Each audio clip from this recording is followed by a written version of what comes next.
it might upset some people to hear this, but I've always felt like the art world is, in my lifetime, has always been an elitist world, and I've never seen myself as a part of it. I've always seen myself as like DIY and grassroots and just over here doing my own thing while the proper artists get on with it in the galleries over there. And that's why I called myself the famous artist Birdy Rose, because I thought, well, these galleries and these institutions are never going to affirm me or establish me as a real artist, so I'm going to have to give that to myself. So I've identified as a famous artist, and it worked. So I can see why them lunatics are trying to identify as the opposite sex, but that ain't going to work because they're not manifesting it the way I am. Yeah. I'm only joking. They can't manifest it because you can't change your sex. Boom. I think that's why I think that's one of the reasons why I feel like I get on with you so much, is because I've always felt like I've never been a part of the music industry. I've always just been over here just doing my own thing like you. And one of my best mates is a jazz musician, and he always said to me, he says, look, and he said it in his voice, he went, if you ride on other people's coattails, you end up smelling like their shit. So, that's amazing. Yeah, and that's coming from a jazz musician, and he taught me that it's really good to be an individual and to just do your own thing. And for me, as I said, I've always felt like outlaw. I've never really been a part of anything, and I've always just shown up to the table on my own terms. Like, here's my music. If you don't like it, you can fuck off. I'm taking charge of my own creativity, ideas, labour. And I think that that's something for us both and for all the other women artists out there to be really proud of. It's something that should be celebrated. So as well. And I think it's something that, I'm going to be careful with my words here. I'm not going to say relearn or re-educated. I hate all that stuff. Yeah. But I do think it's something that people could do with learning how to be in the real world with their art, because I went to college for like a whole 3 weeks or however long that lasted. And the people that I went to college with and did art with for that very brief time went on to art schools, prestigious art schools, and they went on to they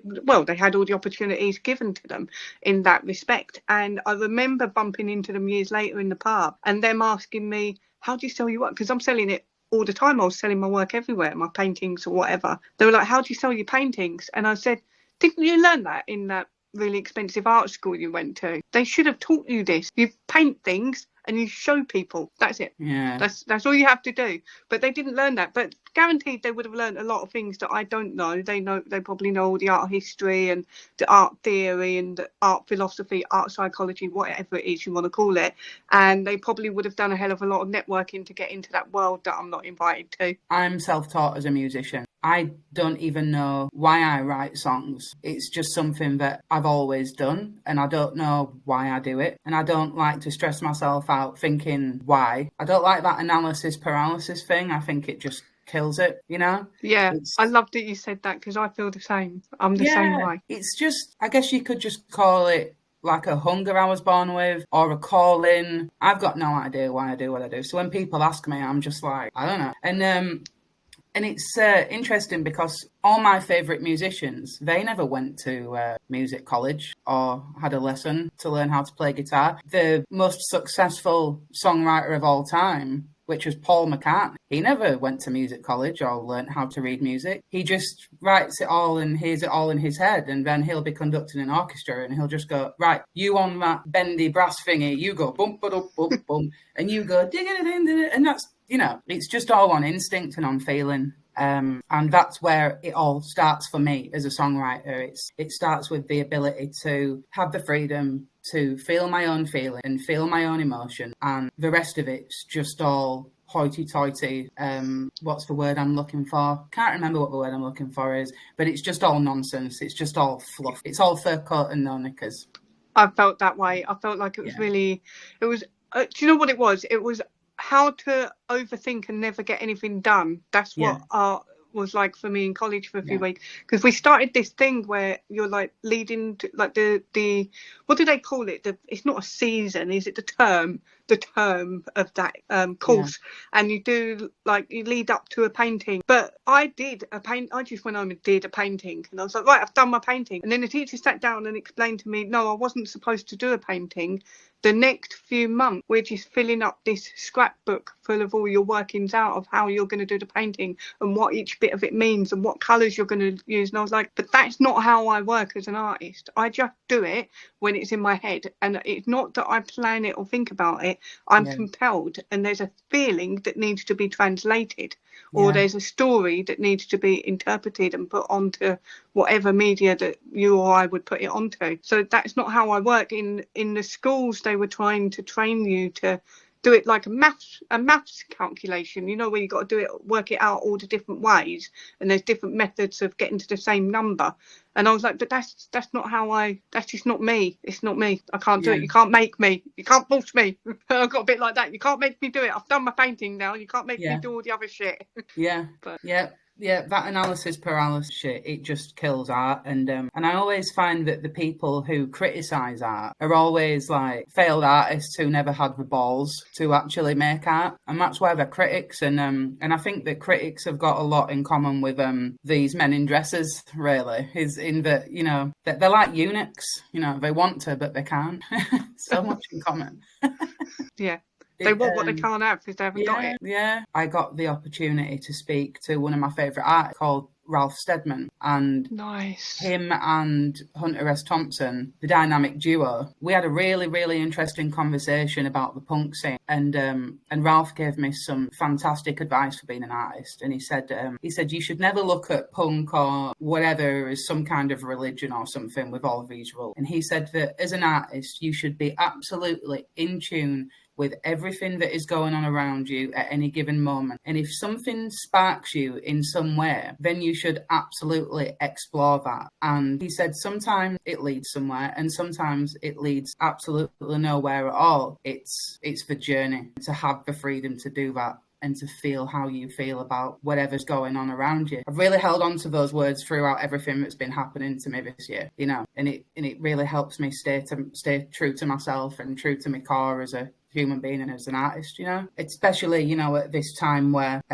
you know, as women artists, we're facing these two existential threats, you know, one as women and another as artists as well. So, yeah, advice for life. I just thought I'd share that. Yeah. I absolutely love it. I love that he said that. And I love that he said about how even if it goes nowhere, because it's not about necessarily people seeing it and loving it and adoring it, although that is great. It's also the art says something about who you were in that moment and where you were in, like where you were in your life at that time, what was going on around you, what was in your head. It's like a diary in a way. It's really interesting. Oh, hang on. Cheers. Cheers. Oh, Yorkshire tea.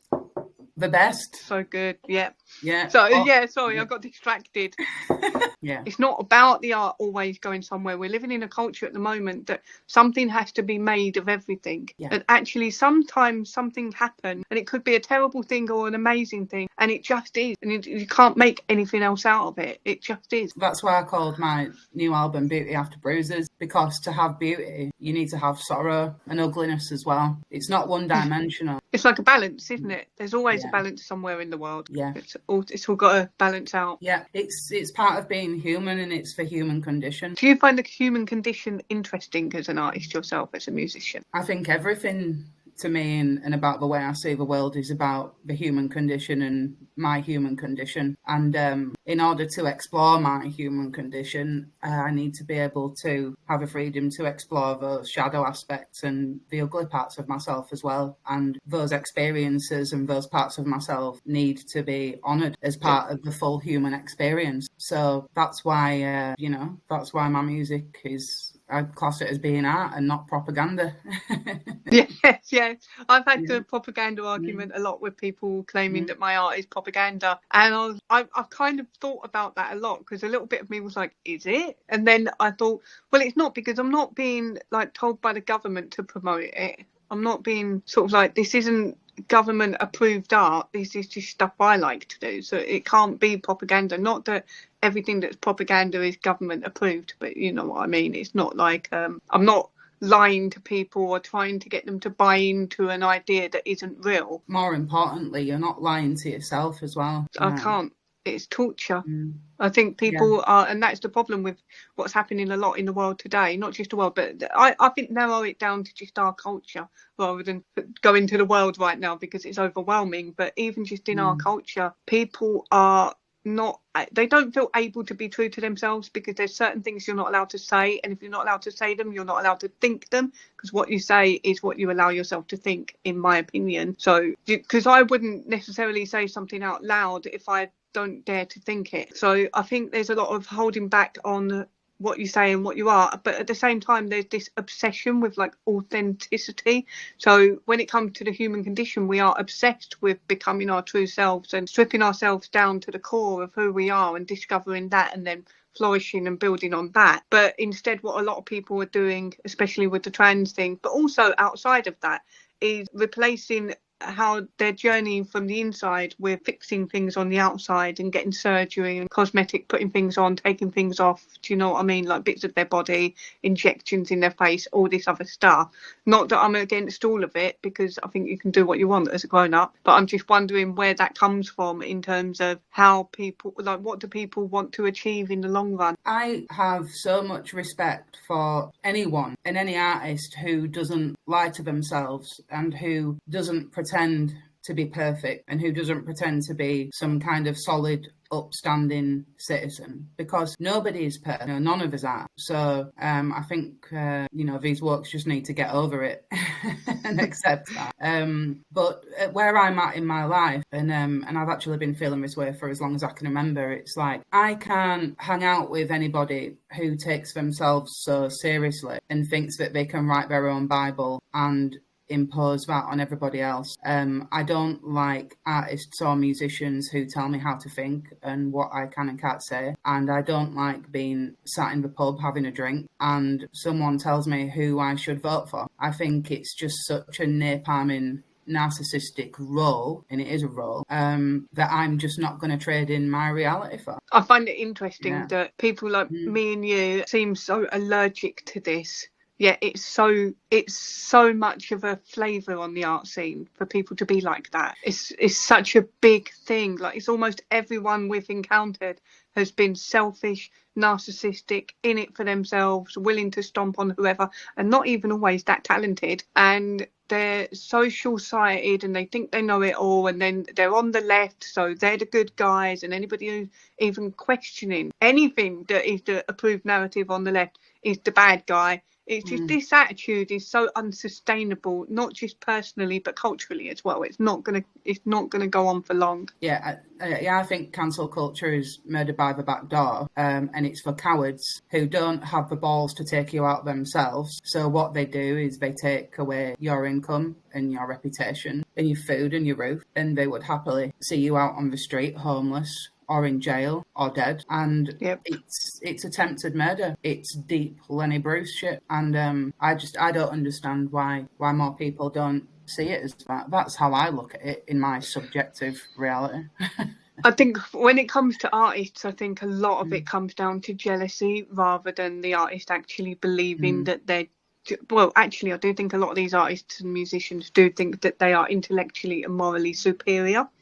But there's also a lot of jealousy and there's a lot of resentment if they don't get what they want. So if you start to do well, they think, why has she got that, or why has he got that? Instead of thinking, what can I do to achieve something like that? They're thinking, why has that person got that and I haven't? So there's a difference in the way they think about the world around them and how it should operate. And I think that's, I don't know if that's something that's going to be undone for those people, because if you've lived that way all your life, can you really undo that thinking for yourself overnight? That's something you have to want. We can't tell people that they shouldn't think like that, because then we're getting a bit authoritarian if we do that as well. Yeah, from my experience, coming up through the music world, starting out, playing locally and then playing nationally and internationally and blah, blah, blah, the common thread that's run throughout all of that is that most of the musicians that I meet are just so narcissistic that they would throw their own mother under the bus if it meant they could get a record deal or become famous. Or even less than that. Like we've experienced ourselves, that we've been burned for less, much less. And it's always left me feeling like, what was the point? What did you get out of that? Nothing, except in your head you think you're famous now, but you're not. Do you know what I mean? Like, it's always been a bit, but I wondered about that. Do you think it's changed since you started? Like, so when you were playing locally to now, has the music scene changed, or has that element and that thread of narcissism and selfishness always been in there? Again, I've never really paid too much attention because I've always just been doing my own thing, and I never felt like a part of whatever was going on. And my philosophy has always been the same, which is, as I keep saying, it's just like, here's my music. If you don't like it, you can naff off. And my approach now is still the same as what it was when I was starting out. It was just a case of have guitar, will travel, and I will sing these songs to anybody who wants to hear them. And with it being just me on my own, an acoustic guitar, I've been able to do a lot of that all over the world and pass through many scenes and movements, and absorb whatever was going on around me at any given moment. And in my mind, I've lost count of how many times I've looked at what was going on around me and just gone, what a set of cunts. Like, I'm just so intolerant. Like, I'm just like, I think it's you just get like inoculated to the bullshit after a while. Yeah, is that it? Like you've just been around it so much. Because I feel like a little bit like that with me and Dooze. Like, it's not that we're immune to it, but my God, we've learned a lot and we've seen a lot from being like in the left wing end of the grassroots music scene in the UK. We've learned a lot about how petty and selfish people can be. Not to try and be all negative about it, because there's some nice things as well, but it was, I think for us, we went in quite naive when we started in, I think it was 2011, 2012. I think we went in a bit naive, definitely. Not at any point have I ever thought that I can speak for other people as well. That's a really weird thing that muse do. You know, they say that they're speaking for a group of people, and it's like, hang on a minute, that group of people who you think you're speaking for they're all individuals with their own stories and their own experiences. Yep. And by trying to speak for a group of people, you are negating all that knowledge and experience that those people have to offer. It just doesn't work like that for me. I totally agree. I think somebody said on Twitter a while ago that I say I and me too much. And it gave me a bit of food for thought, because who else can I speak for other than myself? I can't go online and start saying women think this. Yeah. So I think this. Yeah. Other women might hate what I think. Yeah, and I think that's why for me it's not really about politics. It's not a left wing or right wing issue. For me it's a single issue, and it's about women. And as women, we all have our own stories and our own opinions and our own voices. We all think very differently, and I think in our, for want of a better description, in our movement, we all have a lot to say. And I think it's all worth listening. Yeah, but I agree. Yeah. And I think slightly different. So I think what we're facing at the moment in our lifetimes isn't even just the woman issue, like what is a woman? Although I do think that's at the forefront of it. And I think that's one of the things that's going to crack this wide open. But I do think we are in, and this is going to sound so wanky, but I think we're in some sort of like a spiritual crisis and a psychological crisis, and it's like a psychological warfare, and it's not just with everybody around us, but it's with ourselves as well. And that's where this authenticity thing ties into it, and like, be your true self. And that's why art is one of the things that's being challenged and attacked, because like we have spoken about, art is about telling the truth and telling stories and using the truth. Like, not all of it is about telling the truth, because you can tell stories that are not real stories, but they're meant to give you some sort of useful, truthful way of looking at life. You wouldn't give somebody a way of looking at life that isn't truthful, because it wouldn't be useful. At the start of my musical career and touring, the first songs I wrote were very angry, finger pointing songs. And my first album, Dreams from a Factory Floor, was about, you know, growing up in a small town with a target on my back and fighting many battles and pointing the finger and saying, here's what's wrong with the world, it's the world's fault, it's the world that's doing it to me. You know, and I had a big chip on my shoulder. And in retrospect, I think that that's what led to me, to my vulnerabilities being exploited in the music industry. But now I'm at a point 10 years later, where I'm thinking, well, actually, the way that I see the world is because of the way that I see myself. So I'd say that's probably the major difference between me then and me now. And I think that everything starts with the way that we see ourselves. That's probably the first battle, really, that we've got to fight, is that the wars that are going on within ourselves and the wars that we wage on ourselves as well. Does that make sense? Yeah, absolutely. And it sounds a bit like some things I've been thinking about lately about how I project what I think of myself onto other people. So, for example, if somebody emails me and said, "Hey, Birdy, I put in an order for a T-shirt recently. Just wondered if it's on the way. I love your work," right? They've not said anything horrible, but I look at it and I go, "Oh God, she hasn't got a T-shirt. Oh my God, that means like I'm a terrible businesswoman. I'm awful at this, blah, blah, blah." And then it spirals out of control. And before I know it, I'm frozen in all of this perception of myself. Nobody's even said any of that to me, but I'm frozen and I'm trapped in it all day. And I find that it's difficult to move forward if I get into that state, which I'm working on. I'm working on it. But I think a lot of people are doing that. They're living inside of their heads, talking to themselves all day about what they think of themselves and how other people see them. Really, you have no control over how other people see you, and they're most likely not going to tell you how they see you as well. You might never find out. So you've really got to work on how you see yourself. And a lot of that comes into the trans thing, right? These men that want to be women, these women that want to be men, these young women, they've got to work on how they see themselves rather than trying to pull everyone in the world to see them in the way they want to be seen. Everything starts with yourself, taking ownership of yourself and fighting the battles that go on in your own mind, I think. I do think that that's where we have to start, because really, as we go into this battle, you know, for our expression and our free speech and our right, we need all the strength that we get. We need different voices and different areas of expertise. So I was thinking, like, I used to feel a little bit useless because there's a lot of women doing important things like writing letters to the government or MPs and like challenging laws, and I can't do any of that stuff. It's just not me. I'm not good at things like that. But what I am good at is making T-shirts, making stickers, expressing myself in my art, and you know, I plan to do exhibitions and things like that. So I'm good at putting it out there. And I think the role of musicians and artists, I think as I was listening to you, I thought of this, that maybe one of our roles is to show people how to look at themselves a bit more and accept and sit with their feelings a bit more. Do you know what I mean? And accept themselves a bit more. But we can show people how to do that through our art, and by, like I said the other day, leading by example as well. Not just with being courageous in saying no to this authoritarian movement that's creeping in, but also in being courageous with ourselves and being accepting of ourselves as we are. I think people are craving that, and a bit of honesty would go a long way. I think people want it. Yeah, and honouring the parts of ourselves that we look away from and saying, I'm not perfect. You know, we've all done and said bad things. And it's just part of life, isn't it? It's just part of a human condition. So, I think that's why people want to cancel people, because they want to hide behind all the things they've done bad and show everyone how good they are by pointing the finger at others. So the attention's not on them and all the things they've done that's bad, if they're loudly hunting down a witch for everyone. Do you know what I mean? It's interesting. I didn't realise we were going to go down this human condition route of talking. It's been nice.